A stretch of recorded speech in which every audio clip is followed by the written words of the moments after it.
Aujourd'hui, je t'explique le secret des personnes qui arrivent à rester sec toute l'année.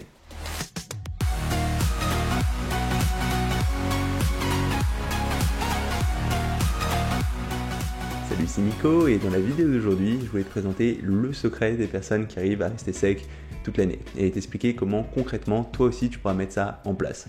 Alors pour être 100% honnête, ce ne sera pas quelque chose de facile, mais en t'y prenant correctement, en mettant les bonnes choses en place au bon moment, c'est tout à fait possible. Parce que contrairement à certaines personnes qui peuvent manger n'importe quoi et rester sec, moi j'étais maigre, mais dès que je commençais à manger des choses qui n'étaient pas forcément très bonnes pour la santé, des sucreries, ce genre de choses, j'avais vite tendance à prendre du gras et du coup je voyais vraiment pas mes abdos. Par contre, au fur et à mesure de ma pratique, j'ai réussi petit à petit à augmenter ce niveau de sèche en même temps que je prenais du muscle et aujourd'hui, assez naturellement, sans me priver, j'arrive à rester sec. Du coup, ça m'a poussé à me poser cette question de quelle était la chose qui avait fait la plus la différence et je me suis dit que ça pouvait être intéressant de partager ça avec vous et de vous expliquer quelle est la méthode que moi j'ai utilisée progressivement pour arriver là. Et pour bien expliquer ce principal facteur qui a fait la différence chez moi et que je retrouve chez plein de personnes qui arrivent à rester sec toute l'année, je pense que c'est important de regarder ce qui va pas marcher pour rester sec. Et de façon générale, les choses qui marchent pas, c'est tout ce qui est régime ou changement de nutrition un peu trop abrupt. Typiquement, les personnes qui vont décider de sécher, en général, ce qu'elles vont faire, c'est essayer de suivre un programme, s'y tenir pendant quelques semaines, quelques mois, et si ça va marcher sur le moment, si elles vont perdre du gras, ce qui se passe très souvent, c'est qu'au bout de ces semaines, ces mois où elles ont progressé, elles vont finir par craquer et par revenir en arrière. Et c'est presque tout le temps le cas. Même des personnes qui ont de très bons résultats avec ces régimes, en général, elles vont revenir en arrière, puisque c'est souvent des nutritions qui vont pas être naturel pour elles. Ça veut dire qu'elles vont trop se priver et au bout d'un moment, quand elles vont atteindre leur objectif, elles n'auront plus forcément la motivation de maintenir tout ça. Ce qui va se passer, c'est que du coup, ils vont arrêter tout ce qu'ils ont mis en place et ils vont reprendre le poids qu'ils ont perdu. Et en plus, en général, ça a tendance à démoraliser les pratiquants de façon naturelle, ce qui fait qu'ils ont souvent encore plus tendance à reprendre du poids, encore plus lourd que ce qu'ils étaient avant. Donc cette approche régime, elle ne marche pas sur le long terme. Elle peut peut-être te permettre d'avoir des résultats sur quelques semaines, quelques mois, ou même pour une deadline très précise, peut-être pour la plage ou un mariage, mais sur le long terme, si tu veux réussir à rester sec toute l'année, ce ne sera pas des choses viables. Tout simplement parce que ces régimes, ils reposent sur des pratiques que la plupart des pratiquants ne peuvent pas tenir toute l'année. Et ça, c'est un grand principe en musculation. Si tu mets en place des choses que tu peux pas tenir sur le long terme, que tu ne dois pas faire par exemple pendant un an, ça sert à rien de les mettre en place. Parce que peut-être que tu le tiendras un temps, mais au bout d'un moment, tu finiras par en avoir marre et là, tu vas revenir en arrière, ce qui sera en plus démoralisant. Donc de façon générale, ne mets jamais en place de choses que tu peux pas tenir sur le long terme. Parce que en fait, ce qu'il faut comprendre, c'est que ton physique, c'est juste la conséquence secondaire de tes habitudes alimentaires et d'entraînement. C'est-à-dire que concrètement, ce à quoi tu ressembles, c'est juste une conséquence cosmétique de ce que tu vas faire jour après jour. Donc l'important en fait, c'est pas ton reflet dans le miroir un jour précis, mais c'est l'ensemble des habitudes qui va avoir pour conséquence ce reflet dans le miroir. Et si tu essayes de ne pas respecter ces habitudes, de faire des choses qui sont pas naturelles pour toi, peut-être que pendant un temps, tu vas changer ce reflet dans le miroir, mais ça va pas durer et il y a toujours ce retour en arrière. Et ça m'amène justement à ce secret que suivent la plupart des personnes qui restent sèches toute l'année. Et en fait, le secret, c'est que pour ces personnes-là, rester sec toute l'année, ça leur demande pas d'effort. C'est facile, tout simplement parce qu'ils ont ces habitudes alimentaires, ces habitudes d'entraînement bien en place. Alors peut-être que tu es en train de te dire que ça paraît un peu trop simple et que tu vois pas trop comment ça va t'aider, mais je vais t'expliquer un petit peu plus comment tu vas pouvoir adapter ça à ta situation. En fait, ce qu'il faut retenir, c'est que pour réussir à être sec toute l'année, il faut que tu mettes en place des habitudes que tu vas suivre naturellement sans avoir à faire trop d'efforts et qui te permettront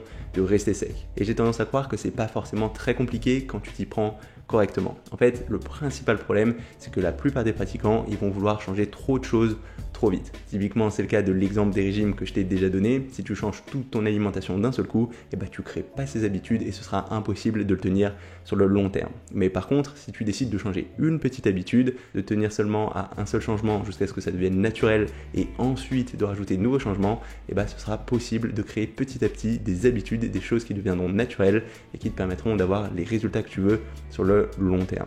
Alors concrètement, comment faire ça ? La première étape, ce sera de faire un état des lieux actuel de ton alimentation. Parce que pour commencer à mettre en place ces petits changements, c'est important déjà de savoir où tu en es. Et ce que je te conseille de faire, c'est déjà de suivre ton alimentation, par exemple grâce à une application comme MyFitnessPal. J'ai aucun lien commercial avec eux, mais c'est l'application que j'utilise que je trouve très bien. Donc tu peux télécharger l'application, rentrer tes différents repas jour après jour, et comme ça tu pourras voir de manière précise ce que tu manges sur l'ensemble de la semaine et les moments où il y a des choses que tu peux améliorer. Donc je te conseille de faire ça au moins sur une semaine pour avoir une idée un peu globale de ce à quoi ressemble vraiment ton alimentation.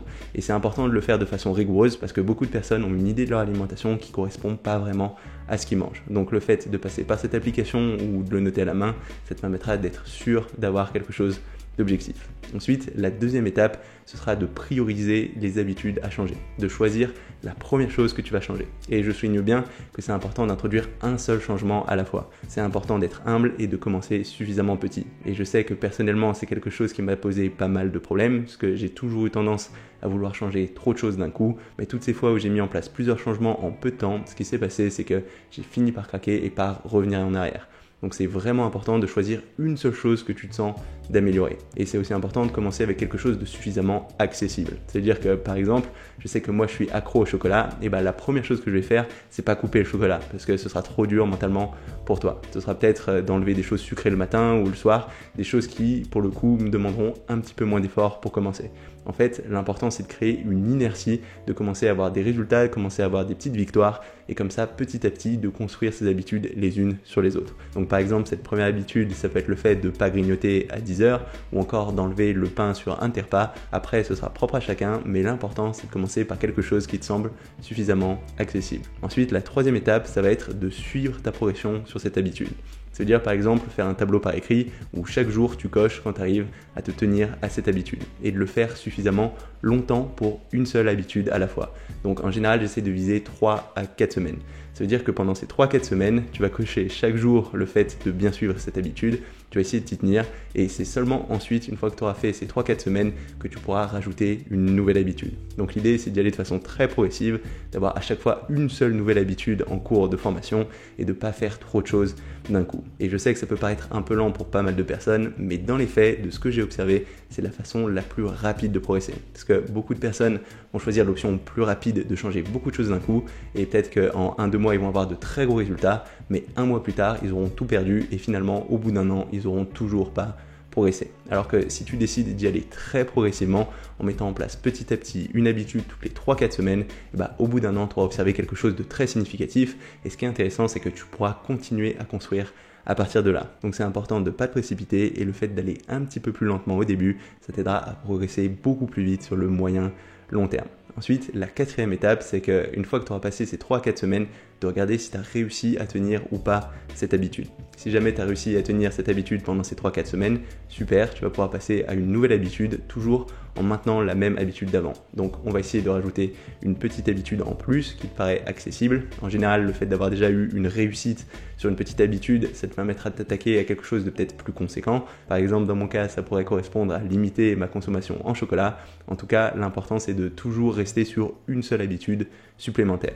Par contre, si à l'inverse, tu n'as pas réussi à tenir cette habitude pendant ces 3 semaines, c'est tout simplement que tu as probablement choisi la mauvaise habitude. Peut-être que tu as voulu trop en faire trop vite, que c'était quelque chose d'un petit peu trop difficile à mettre en place pour l'instant.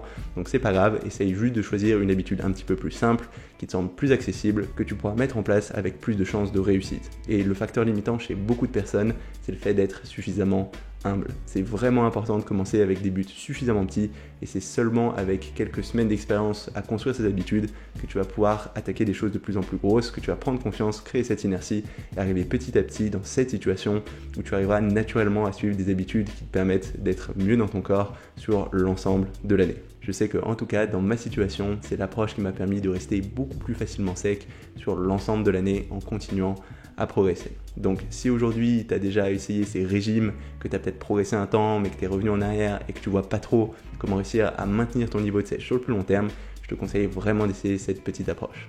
Voilà, ça va être tout pour cette vidéo. Si jamais elle t'a plu, n'hésite pas à mettre un petit pouce bleu ou un petit commentaire. En particulier si tu as des ressources ou des expériences en lien avec ce thème.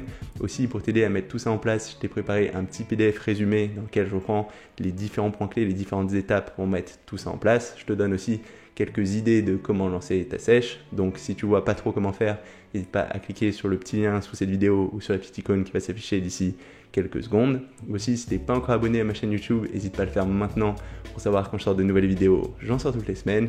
C'est tout pour aujourd'hui et on se retrouve très rapidement. Salut!